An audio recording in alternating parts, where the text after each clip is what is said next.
Hanoi, the heart of Vietnam, is a city of vibrant culture, ancient traditions, and bustling modern life.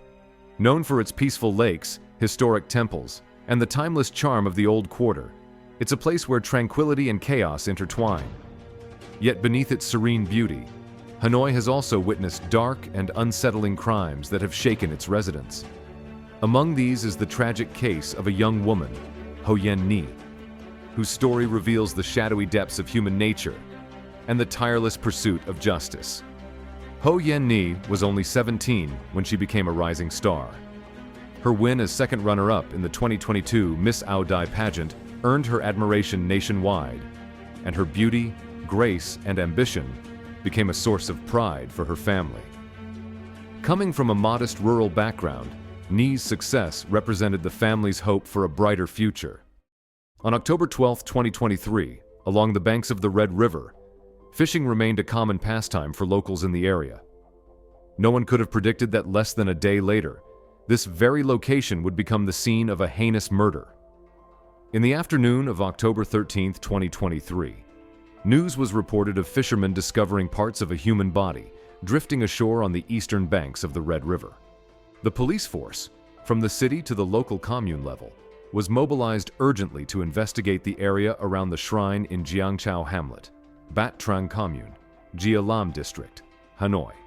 Measures were immediately implemented to preserve the scene for investigation purposes. Scattered along the muddy shoreline, investigators stumbled upon a grim discovery: human body parts, separated and lying at intervals of about 50 meters.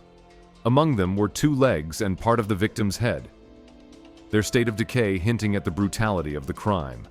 The scene was harrowing, and the realization struck immediately. This was no ordinary case. It was a calculated, heinous act that demanded an intricate and thorough investigation. With urgency in their steps, officers began a painstaking search, combing the Red River's murky waters and the grassy banks near the shrine in Giang Chau Hamlet. Every inch of the area was examined with precision, their goal clear: to uncover the remaining pieces of the victim and piece together the story of what had transpired. The location of the discovery, near a drainage outlet, added another layer of difficulty. The turbulent waters threatened to wash away vital evidence, leaving investigators racing against time to preserve what little remained. Realizing the challenges, the forensic team widened their search, meticulously scouring the area in hopes of uncovering additional clues, especially the missing parts of the victim's body. As updates poured in, the urgency of the case became clear. The team quickly reported their findings, prompting immediate support from multiple departments. Under the close supervision of the Deputy Director and the Chief of the Investigation Police Agency, the operation was taken over by Hanoi's Criminal Police Department, with the Major Crime Unit, PCO2, leading the charge. Their combined expertise and swift coordination set the stage for a relentless pursuit of justice.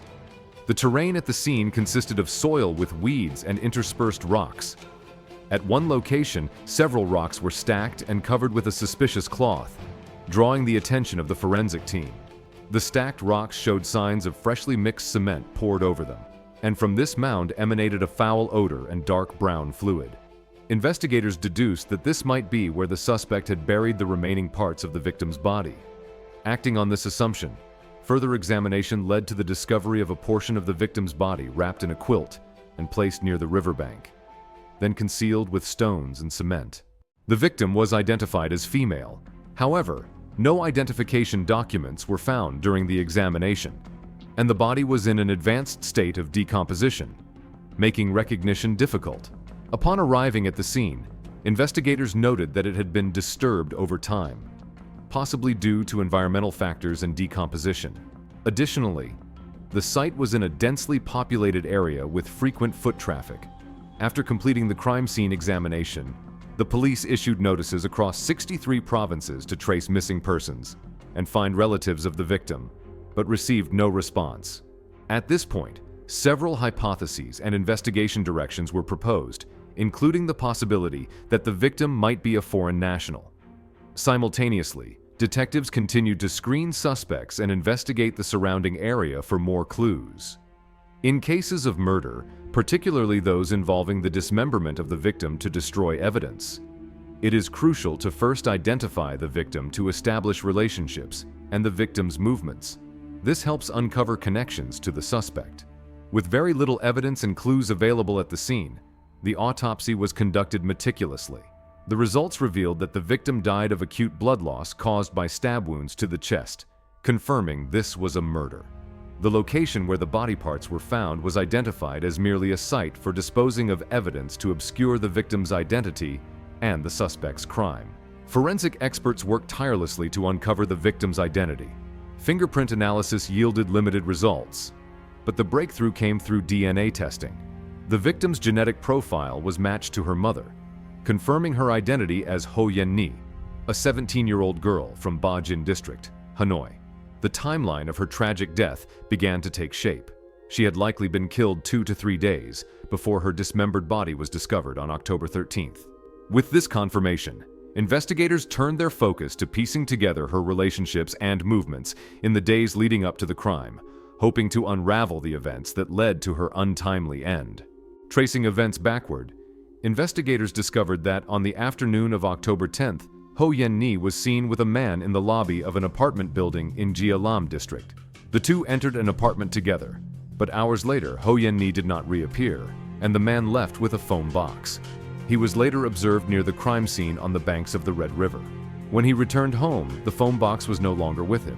This case, considered particularly serious with its brutal nature, was among the most shocking crimes in the capital in recent years. Investigators assessed that the suspect had a personal relationship with the victim, leading to the murder and subsequent dismemberment to destroy evidence. Given the time elapsed since the crime and the condition of the crime scene, much of the evidence had been erased or tampered with. Recovering it required significant effort and ingenuity. Cooperation among various investigation teams led to the discovery of the suspect's connection to the victim. Police confirmed that the suspect often loitered near the crime scene after October 10th, the day Hồ Yến Nhi went missing. His vehicle, used to transport the phone box, was found in the basement of the apartment building. Investigators conducted parallel operations to trace the victim, identify the suspect, and gather related evidence. These efforts led to the identification of the perpetrator, Ta Duy Khanh, born in 1985, from Dong Tai Commune, Kien Xuong District, Tai Binh Province. The suspect was the same man seen in the apartment building with Hồ Yến Nhi. Search warrants were executed at Khan's residence in the apartment building, where traces of blood, later identified as matching the victim's DNA, were discovered. At the time of the search, Khan was not present at his home. Investigators tracked him to Tai Binh, where he had fled after the murder. Despite attempts to evade capture and even harm himself to avoid legal consequences, Khan was arrested on October 14, 2023, just 24 hours after the investigation began. In custody, Khan confessed to the crime. On the night of October 10, 2023, Ta Duy Khanh invited Hồ Yến Nhi to an upscale apartment in Gia Lam District, Hanoi. The two had known each other previously, but their meeting that night took a dark and irreversible turn. Inside the apartment, after an argument escalated, Khan brutally attacked and killed Nhi. Using a knife, he stabbed her multiple times in the chest, ending her life. After the murder, Khan carried out his next steps with cold and calculated precision. Using a knife, he dismembered Nhi's body into 4 parts: the head, torso, and 2 legs. He then placed the parts into a white foam box, an item he had purchased beforehand, clearly with sinister intent. Carefully, he arranged the remains to fit inside and sealed the box tightly with layers of adhesive tape, methodically ensuring there were no leaks or openings. Investigators later confirmed that the foam box was not an impulsive choice, but a premeditated tool Khan had acquired in advance, revealing his deliberate plan to dispose of the body and cover his tracks. After cleaning the crime scene, Khan called a taxi and instructed the driver to help carry the heavy box from his apartment. When the driver questioned the weight and contents of the box, Khan casually replied that it contained miscellaneous items. The taxi then made several stops before finally arriving at a desolate area along the Red River in Giangchao Hamlet, Bat Trang Commune. Here, Khan unloaded the box, leaving it near the riverbank. Later that night, Khan returned to the scene to further conceal the crime. He purchased cement to bury the box, but delayed the plan due to the presence of passers-by. Early the next morning, He returned to the area alone and poured cement over the burial site in an attempt to permanently hide the remains. By the evening of October 13th, after parts of Nhi's body were discovered floating in the Red River by a fisherman, Khan fled Hanoi. He boarded a bus and returned to his hometown in Tay Bin Province, seeking refuge at his parents' home. On October 14th, Hanoi police, working with local authorities, located him hiding under a bed. When officers moved in to arrest him, Khan attempted to take his own life with a knife but was stopped in time and taken into custody. Based on the collected evidence, the Hanoi City Police officially charged Ta Duy Khan with murder. This swift resolution not only ensured justice for the victim and her family, but also reinforced the law's deterrent effect on potential criminals, contributing to public security and order in the capital. On September 30, 2024, the People's Court of Hanoi convened a first-instance trial for Ta Duy Khan on charges of murder and robbery. During the trial, the mother of the victim, 40 years old, sat in the front row, attentively following the proceedings. Her face showed clear anguish as she listened to the indictment detailing the heinous crimes that led to her daughter's tragic death. At the trial, the defendant Khan admitted to all charges and actions outlined in the indictment. Answering questions from the court, Khan revealed that he had met the victim through a Zalo group for individuals working in the liquor service industry. The two initially connected for work purposes. In April 2022, the victim borrowed 60 million VND from Khan, of which she only repaid 5 million. When Khan attempted to collect the debt, the victim often ignored his calls or turned off her phone. Khan explained that he had lent the victim 15 million in cash for the initial loan, while the remaining 45 million was transferred from his Techcombank account to another account at the victim's request. When the victim continued to evade his debt collection attempts, Khan devised a plan to lure her to his home under the pretense of providing a client for her to serve drinks. Upon her arrival, Khan invited the victim out for food and drinks with his friends. According to Khan, after consuming alcohol, he lost control of his actions and killed Hồ Yến Nhi. Facing the court, Khan expressed deep regret and remorse, claiming that everything happened too quickly and that he was overwhelmed by his emotions. After committing the crime, Khan stated that he acted alone, without consulting anyone, and avoided contacting his wife and children. Following the disposal of the victim's body in the Red River, Khan discarded all of her belongings and returned to his parents' home in Hong Tai Commune, Kien Shuang District, Tay Bin Province. When I returned home, I just wanted to die out of shame. I made too many mistakes and only thought of ending my life, Khan said during his testimony. After deliberation, the court acknowledged that Khan had been forthcoming in confessing his crimes, and his testimony was consistent with other evidence. However, his actions were deemed particularly heinous, causing immense suffering to the victim's family and widespread outrage in the public. The court emphasized that after committing the murder, Khan not only stole the victim's belongings, but also dismembered her body and disposed of it to conceal the crime. Given the severity of his actions, the court determined that the defendant must be permanently removed from society. The Hanoi People's Court sentenced Ta Duy Khan to death for murder and an additional 5 years imprisonment for robbery. The total sentence, combining the penalties for both crimes, was death. Regarding civil damages, the court ordered Khan to compensate the victim's family with 334 million VND. In the local community, there has been speculation regarding the case involving Hồ Yến Nhi, suggesting that she was engaged as a sugar baby. The term sugar baby is a slang expression referring to young women who use their appearance, affection, or sexual relationships to gain financial or material support, such as money or gifts, from older men. Sugar babies are often young women, sometimes students, who have significant financial needs and prefer a lifestyle of shopping, beauty treatments, and leisure without engaging in hard work. According to this theory, on the night of the incident, Hồ Yến Nhi was allegedly booked by Ta Duy Khan to meet at his apartment for 15 million VND. Once in the room, an argument reportedly ensued regarding the terms of their encounter. It is said that Khan, unable to reach an agreement, sexually assaulted her before strangling her to death.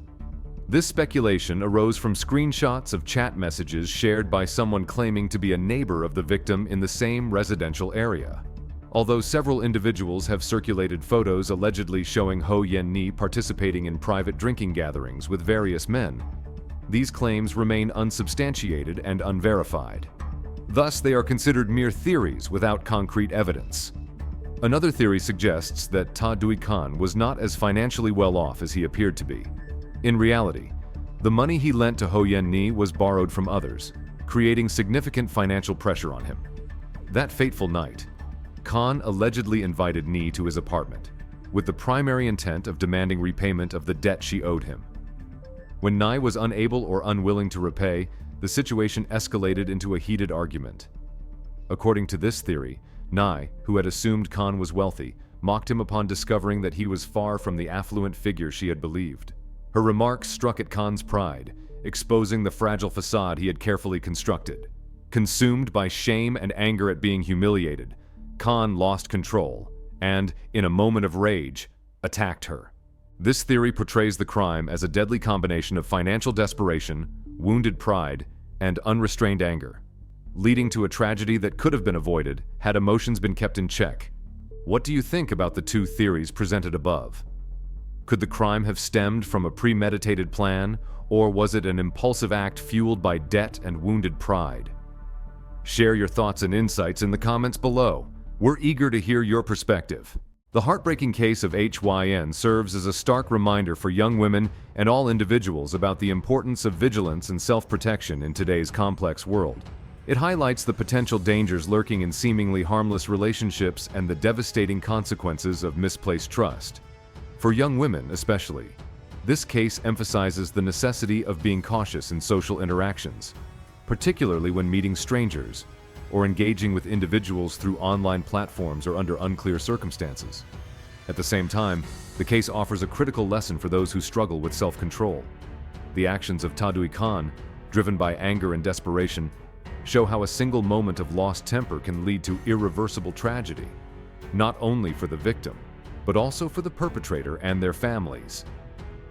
Learning to manage emotions and resolve conflicts peacefully is essential in preventing the escalation of disagreements into catastrophic outcomes. This case is a sobering reminder that decisions made in moments of frustration or greed can destroy lives. It is a call to prioritize safety, emotional regulation, and responsible decision-making to avoid falling into tragic circumstances or causing harm to others. Let the pain of this incident inspire us to be more mindful, compassionate, and vigilant in our daily lives. If you found this story insightful and want to explore more thought-provoking cases like this, don't forget to subscribe to our channel for in-depth true crime stories and life-changing lessons. Stay informed, stay safe. Peace.